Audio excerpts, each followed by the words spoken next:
Assalamualaikum warahmatullahi wabarakatuh. Berjumpa kembali dengan saya di dalam channel Matematika. Pada kesempatan ini saya akan menjelaskan tentang kesebangunan dan kekongruenan. Adapun kompetensi dasar yang akan dicapai adalah menjelaskan dan menentukan kesebangunan dan kekongruenan antar bangun datar, dan menyelesaikan masalah yang berkaitan dengan kesebangunan dan kekongruenan antar bangun datar. Adapun indikator pencapaian kompetensi yang ingin dicapai adalah mengidentifikasi dua benda sebangun atau tidak. Kedua, menjelaskan syarat-syarat atau sifat-sifat bangun yang sebangun. Kemudian, menguji dan membuktikan dua segitiga sebangun atau tidak. Menentukan panjang sisi atau besar sudut yang belum diketahui dari dua bangun yang sebangun. Kemudian menyelesaikan masalah-masalah keseharian yang berdasarkan hasil pengamatan yang terkait penerapan konsep kesebangunan. Adapun tujuan pembelajaran setelah mempelajari materi ini, siswa diharapkan dapat menguji dan membuktikan apakah dua bangun itu dikatakan sebangun atau tidak. Kemudian siswa dapat menjelaskan syarat-syarat atau sifat-sifat dua bangun yang sebangun, dan siswa dapat menyelesaikan masalah sehari-hari berdasarkan hasil pengamatan tentang kesebangunan. Baiklah, untuk mempersingkat waktu, mari kita perhatikan gambar berikut ini.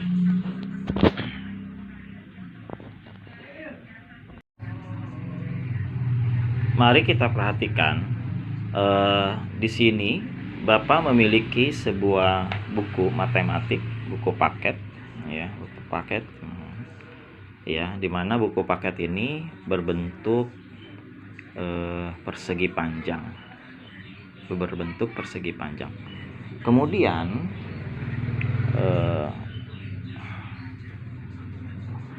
Bapak juga memiliki sebuah buku LKS, ya, buku LKS, ya, di mana buku LKS dengan buku paket ini sama-sama bentuknya adalah berbentuk persegi panjang.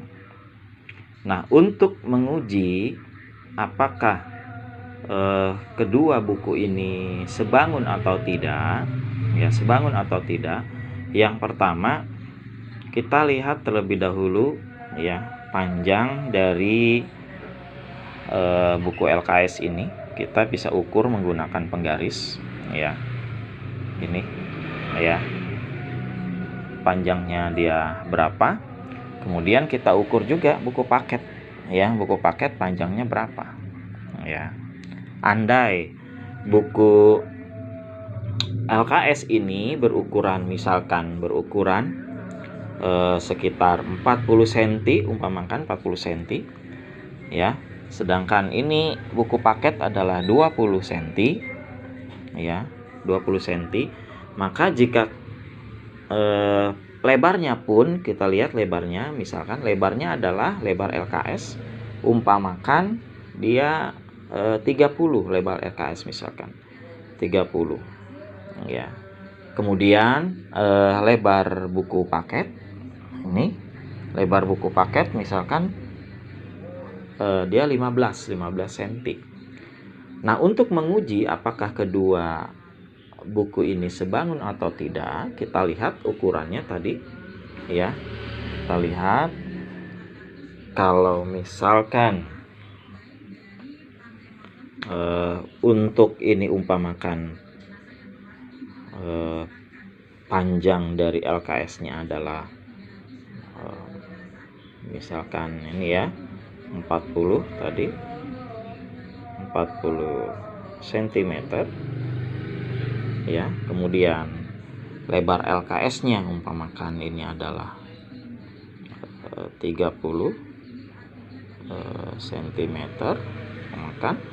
Kemudian untuk buku paket Ya, untuk buku paketnya misalkan ini adalah 20 ya, 20 cm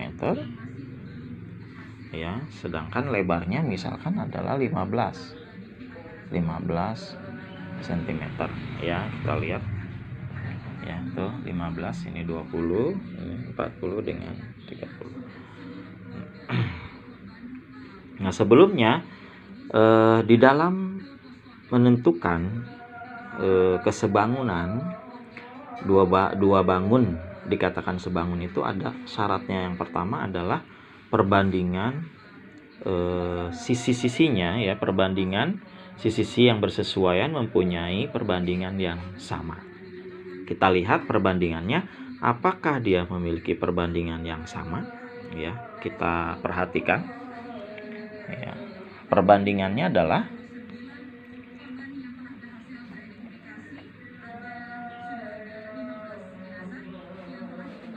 ya, perbandingan sisi. Kita perhatikan perbandingan sisinya adalah ya, ini perbandingan sisinya. Kita lihat yang pertama, panjangnya adalah 40 untuk panjang yang LKS ya. Berarti 40 per 20. Nah, ini kalau mau buat perbandingan boleh menggunakan yang lebih besar dulu boleh. Ini kan 40 ini lebih besar ya, yang punyanya si LKS ya.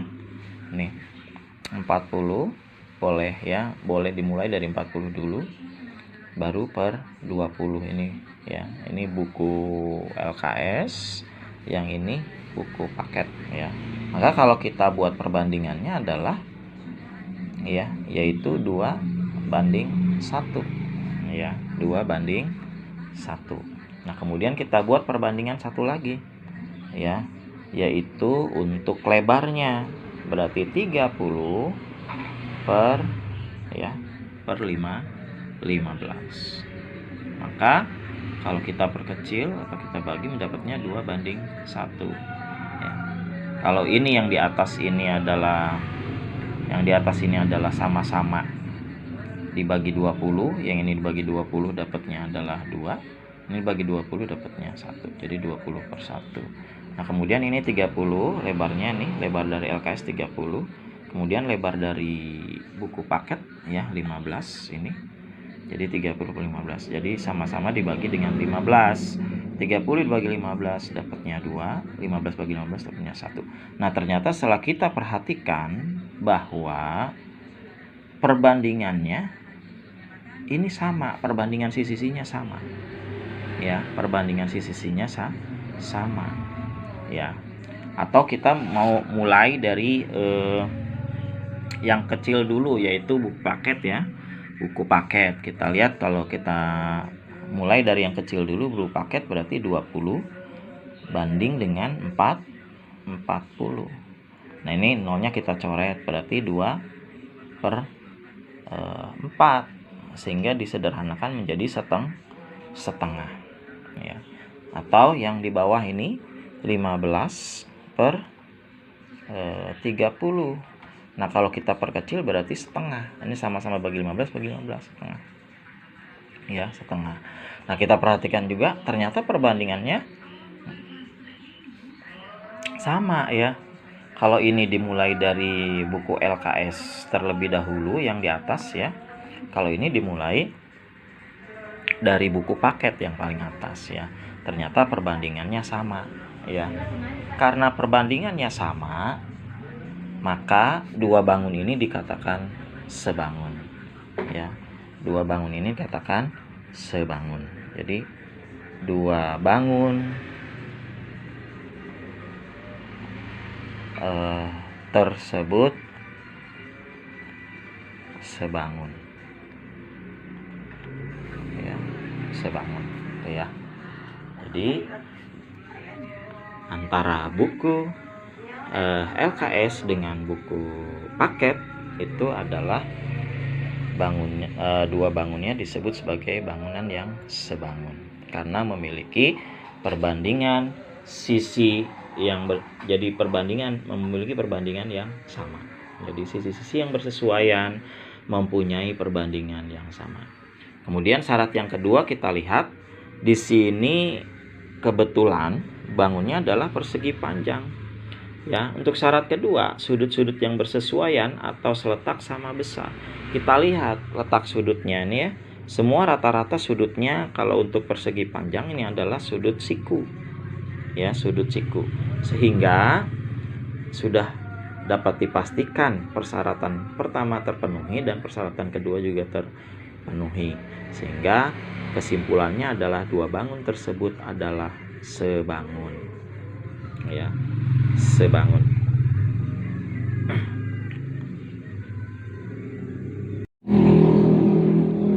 Selain itu bisa juga kita jelaskan bahwa dua bangun yang dikatakan sebangun itu kalau kita tumpuk misalkan ya, ini buku LKS, kemudian kita tumpuk dengan buku paket ya, dengan buku paket ya, kita dekatkan ya dengan buku paket, kita lihat ya.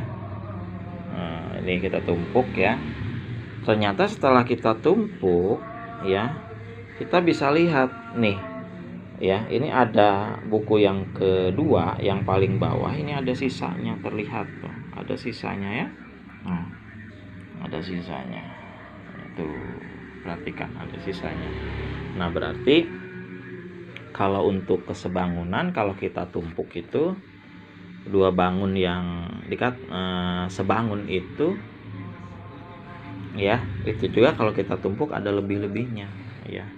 Beda dengan yang dikatakan sebagai kongruen. Kalau kongruen semua ya, semua sisinya, panjang sisinya sama, bentuknya sama, kemudian panjang sisinya juga sama, sudut-sudutnya juga sama ya.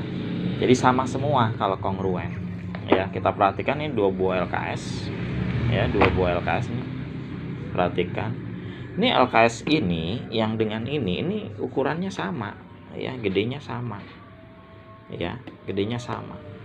Ya. Jadi ukurannya misalkan ini 20, ini juga 20. Ya, panjangnya 20, 20. Kalau ini lebarnya adalah 15, ini juga 15. Jadi sama, ukurannya sama. Sudutnya ini dengan ini dengan ini sama ya. Sudutnya semuanya sama ya, memiliki sama. Jadi kalau yang namanya kongruen itu bentuknya sama, enggak berbeda ya, bentuknya sama, panjang sisinya juga sama, sudutnya juga sama. Dan kalau kita tumpuk, kalau bangun yang kongruen itu kalau kita tumpuk dia saling menutupi. Jadi yang di bawah itu tertutup semua, tidak ada yang kosong, itu tidak ada. Nah, perhatikan ya, tidak ada yang terlihat tuh. Ya, jadi buku yang ada di bawahnya ini tidak terlihat kalau kita tumpuk. Ya, beda lagi tadi yang saya bilang, yang Bapak bilang ya, bahwasanya yang untuk sebangun kalau kita tutup itu yang di bawah, yang kita tutup dengan buku yang lain yang ukurannya memang lebih kecil, itu akan terlihat bawahnya, bagian bawahnya.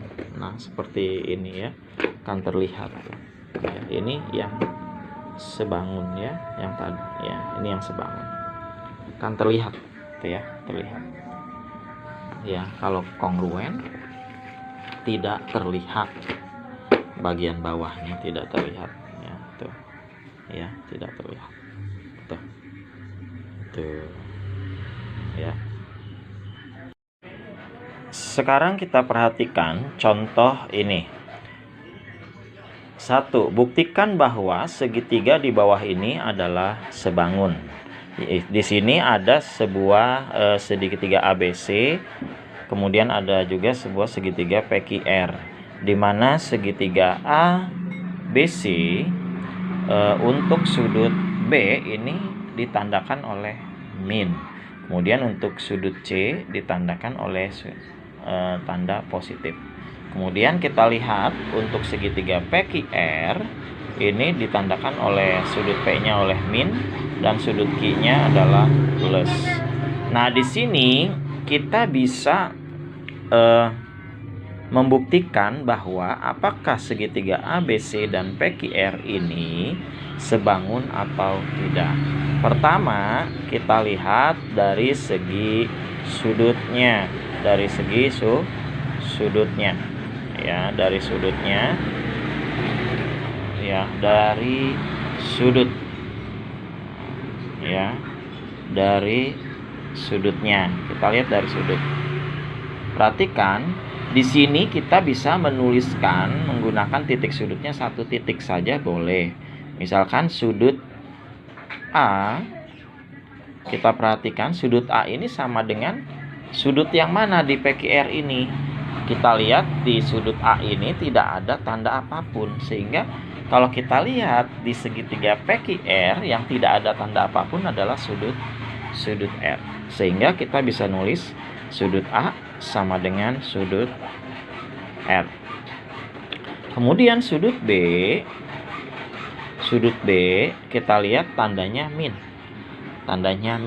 Berarti kita cari di segitiga PQR yang tandanya min adalah sudut P.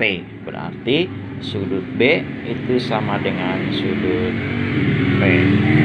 Kemudian sudut C itu sama dengan, kita lihat sudut C pada gambar segitiga ABC, sudut C tandanya adalah positif. Berarti sudut C itu sama dengan sudut, kita lihat PQR, ya, sudut Q.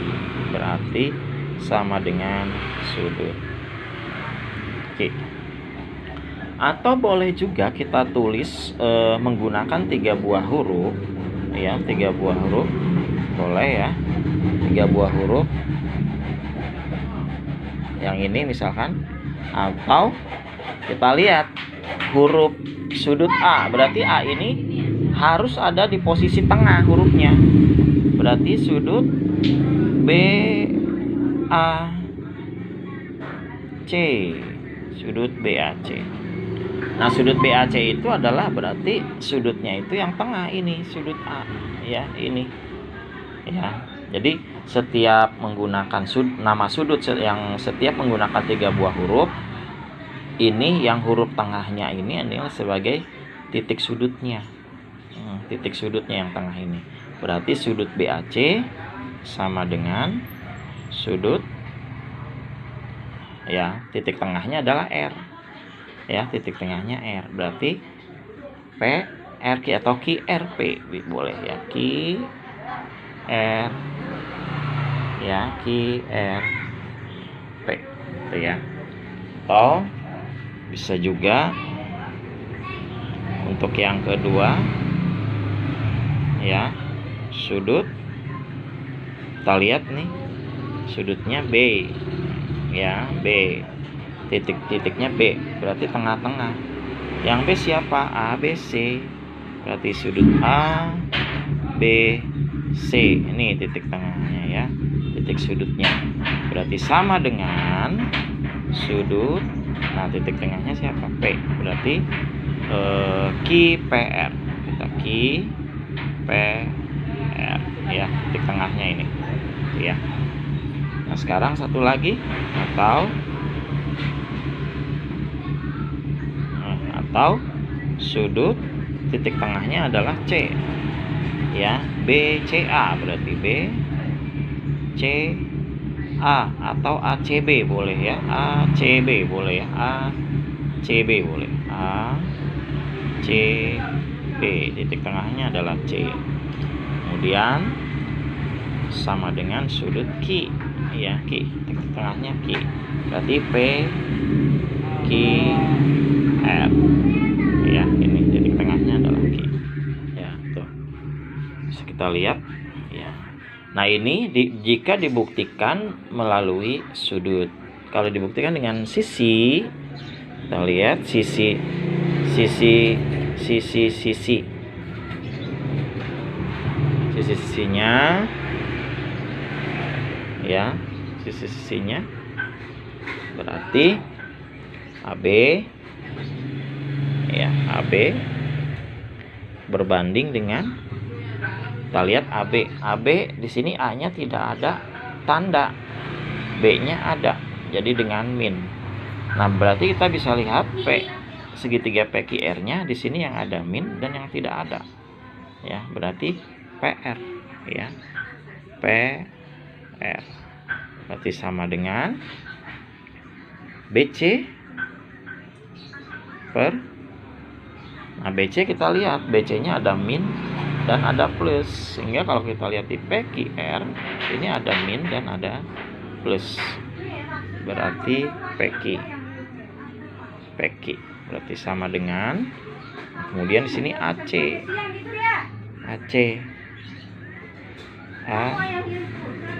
per AC, kita lihat AC ini enggak ada, ini plus AC ya, berarti yang enggak ada dengan plus, berarti QR ya tuh. Demikian untuk contoh yang pertama ya. Kita lihat ke contoh yang kedua, kita geser ya, kita contoh yang kedua ya. Buktikan bahwa segitiga di bawah ini sebangun ya, segitiga di bawah ini sebangun. Nah, kita lihat, berarti ini kita harus menjawab sisinya saja. Berarti dilihat perbandingan sisinya,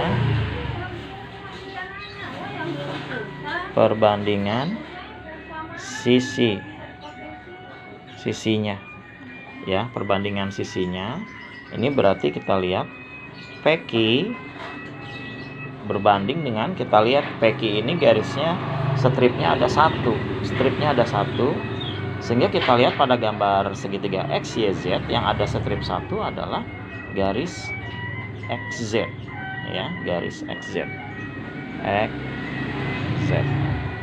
Kemudian kita lihat QR. Kita lihat QR tidak ada garis, tidak ada strip sama sekali. Maka kita lihat pada segitiga XYZ itu tidak ada garisnya. Ya. Berarti di sini adalah X, Y. Kemudian untuk garis PR ya, tidak ada sama sekali. Ini PR, ini ada garis 2. Ada garis 2, berarti yang garis 2 adalah garis YZ. YZ. Ya.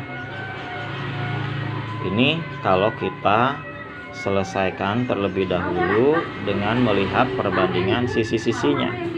Nah, sekarang kita lihat dengan sudutnya. Ya, kita lihat dengan sudutnya. Perhatikan, berarti sudut P itu diapit oleh strip 1 dengan strip 2 ya, sudut P. Maka kita lihat yang diapit oleh strip 1 dengan strip 2 berarti sudut Z. Kemudian sudut Q kita lihat Q, ternyata di sini ada strip 1, kemudian di sini tidak ada. Berarti kita lihat yang strip 1 dan tidak ada. Berarti sama dengan sudut X. Nah, kita lihat sudut R.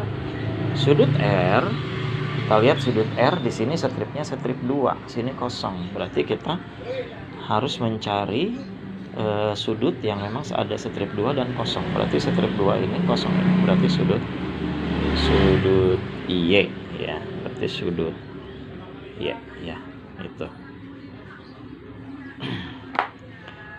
Demikian contoh untuk membuktikan apakah dua bangun itu adalah segitiga sebangun atau tidak. Oke, kita perhatikan nomor 3. Perhatikan gambar di bawah ini. Ya, perhatikan gambar di bawah ini. Di sini ada gambar trapesium, di mana ada trapesium A, B, C, D dan trapesium A, G, F, E. Untuk panjang CD itu 14 cm, kemudian panjang EF-nya 6 cm, AG-nya adalah 10 cm, sedangkan BG atau GB-nya adalah X. Tentukan nilai X, yaitu panjang BG-nya berapa. Nah, di sini kita pergunakan konsep kesebangunan ya, sehingga kita bisa membuat perbandingannya, yaitu AB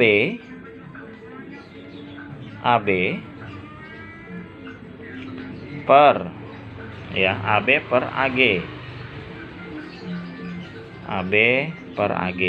Nah, kita ngambilnya yang besar terlebih dahulu. Ini AB kemudian per AG, karena dia sama-sama alas ya. AB itu adalah alas dari trapesium, AG-nya juga adalah alas dari trapesium. Jadi kalau AG ini adalah untuk trapesium yang besar, yaitu ABCD, sedangkan AG ini adalah alas dari trapesium yang kecil, yaitu AGFE.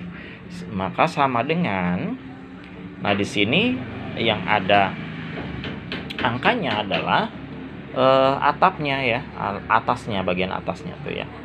Yaitu karena kita ngambilnya di sini adalah trapesium yang lebih besar dulu, maka di sini pun harus trapesium yang lebih besar, yaitu CD. CD per, nah CD per siapa? EF ya, EF. Nah, kalau sudah kita masukkan angkanya, yaitu AB. AB di mana AB ini A ke B ya, A ke B.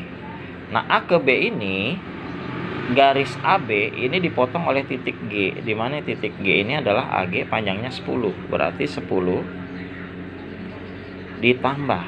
Nah, di sini ada garis GB atau BG, yaitu X. Berarti di sini adalah 10 tambah X. Kemudian per, nah AG itu sendiri adalah 10. Maka sama dengan, kita lihat CD. CD panjangnya adalah 14 cm. Jadi 14 per EF-nya adalah 6. Nah, dari sini kita kali silang ya, kali silang ya. Kali silang sehingga menjadi 6 kurung buka 10 ditambah X sama dengan 10 dikali 14. Nah, ini kita kalikan ya, kalikan ya, ini dikali sehingga 6 kali 10 adalah 60, kemudian ditambah 6 kali X adalah 6X, maka sama dengan 10 kali 14 adalah 140. Nah, di sini di sebelah kiri ini ada angka yang tidak memiliki variabel. Maka angka yang tidak memiliki variabel ini kita pindahkan ke sebelah kanan. Ya, pindahkan ke sebelah kanan. Ya, sehingga 6X-nya tetap turun. 6X turun sama dengan 140. Nah, lawan dari 60 ini kan 60-nya positif. Berarti kalau dipindahkan dia berubah menjadi negatif. Berarti min 60. Sehingga 6X sama dengan 80 ya, 80 ya. Jadi 140 dikurang 140 dikurangi 60 adalah 80. Sehingga X sama dengan 80 dibagi 6. Sehingga hasil X sama dengan 80 dibagi 6 adalah 13,3 cm. Mari kita berpindah ke contoh yang keempat. Di sini perhatikan gambar di bawah ini. Nah, ini ada sebuah segitiga, di mana segitiga ini ada segitiga ABC dan segitiga DEC. Nah, di sini tanyakan adalah tentukan panjang AB. Kamu lihat ya, kita lihat ini panjang AB-nya adalah X, kemudian panjang DE adalah 16. Kemudian panjang AC itu terdiri dari 2 dan 5 ya, berarti AC adalah 7. Berarti kita bisa membuat perbandingannya adalah AB ya, AB ini berbanding dengan DE ya, berbanding dengan DE itu sama dengan berarti AC berbanding dengan CD ya, CD. Maka kita masukkan angkanya. AB itu adalah X ya, per DE-nya adalah 16 ya, 16. Maka sama dengan AC-nya adalah 2 ditambah 5 dan CD-nya adalah 5. Berarti X per 16 sama dengan 7 per 5. Nah, ini kita kali silang. Nah, berarti 5 kali X adalah 5X sama dengan 7 dikali 16. 5X sama dengan 7 kali 16, 7 kali 6 aja, berarti 112. Sehingga X sama dengan 112 dibagi 5. Sehingga X adalah 11 dibagi 5 aja dapatnya 2. 2 kali 5 10, sisanya 1, berarti 12 dibagi 5 berarti 2 juga. Berarti 20 berarti 4 ya, sentimeter. Nah, berarti panjang garis AB itu adalah 22,4 cm. Oke, kita perhatikan kembali contoh nomor 5, contoh yang terakhir. Nah, ini perhatikan gambar berikut. Di sini ada sebuah trapesium siku-siku. Dia dibelah ya, dibelah oleh garis EF sehingga menjadi 2 buah trapesium, dimana sini ada trapesium ABCD dengan trapesium EFCD ya. Maka kalau soal bentuk seperti ini kita bisa menyelesaikan menggunakan rumus EF sama dengan ya, kurung buka AB dikali dengan ED atau DE dengan DE ya. Jadi garis ini, garis AB ini harus dikalikan dengan garis ED atau DE ya, ini. Nah, kemudian di sini ditambah dengan CD dikalikan dengan CD ya, CD harus dikalikan dengan garis AE,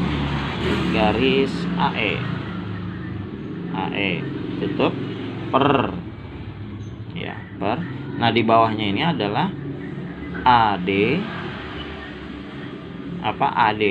ya, dimana AD ini terdiri dari ya garis AD ini, dimana AD ini adalah terdiri dari AE dan ED. Jadi AE ditambah DE atau ED ya, sama saja. Ini rumusnya ya. EF sama dengan AB dikali DE, tutup ditambah kurung buka CD dikali AE per AD ditambah DE. Kita masukkan, berarti sama dengan ya, AB-nya adalah 36 dikali DE-nya 2. Kita kalikan 2, tutup ditambah kurung buka CD-nya adalah 12 dikali AE-nya 3. Nah, per ya, kita lihat per. Nah, di sini 3 ditambah 2 sehingga sama dengan 36 kali 2 adalah 72 ditambah 12 kali 3 adalah 36 per 3 tambah 2 adalah 5 sama dengan 7 tambah 36 adalah 108 dibagi 5 adalah 21,6 cm. Demikian tadi pelajaran matematika yang sudah kita pelajari. Semoga bermanfaat bagi semuanya. Dadah.